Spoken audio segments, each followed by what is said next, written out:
Bon, alors je rajoute du détail sur Adam parce que en vous relatant l'histoire d'Adam et Ève dans la vidéo précédente, il m'est venu en tête aussi que Adam étant le premier homme, il y avait souvent, mettons, comment je dirais ça, des... on se disait, ben voyons donc, Adam a eu, je pense, trois fils, non, oui, Abel, Cain et Seth. Et puis, donc, avec qui ces fils-là ont fait des enfants et tout ça. Donc, finalement, il s'avère que Adam aurait vécu 930 ans. Donc, il a eu le temps d'avoir une multitude d'enfants. Ses trois premiers fils, c'était comme les plus connus, là, mais il a eu le temps d'avoir une multitude, une progéniture très, très nombreuse en 930 ans. Et il est resté frais et pimpant et il pouvait faire des bébés, semble-t-il, à un âge très avancé, même sans Viagra.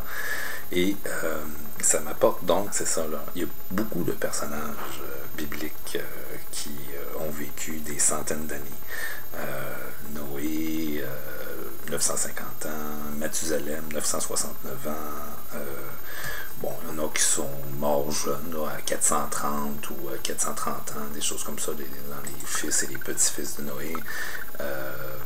Abraham a vécu seulement 175 ans, je veux dire, pour lui. Ça, en passant, si vous googlez longévité des personnages de la Bible, vous allez voir que je ne tire pas ça d'un chapeau, c'est renseigné, ces choses-là. Puis, bien sûr, c'est dans la Bible, ça vous tente de lire, mais c'est des très très longues vies. Ça explique un peu pourquoi, si on regarde dans la Bible, il n'y a seulement que 62 générations entre Adam et Jésus.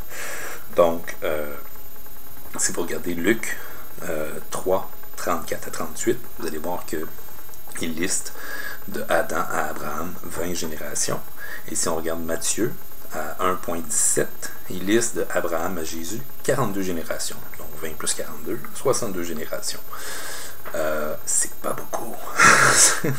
Comparativement, mettons, à ce que prônent les théories, disons, pas mal plus documentées, puis selon moi, plus près de la vérité, beaucoup, de l'évolution. 62 générations, c'est rien. C'est vraiment pas grand-chose.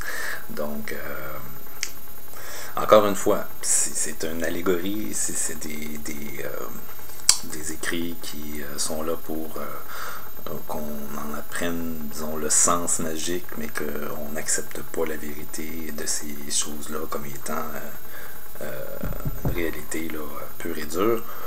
D'accord. Même là, je sais pas à quoi ça sert, mais d'accord. Mais vous conviendrez qu'il y a des petites invraisemblances. Sur ce, on passe au prochain sujet dans la prochaine vidéo. Merci.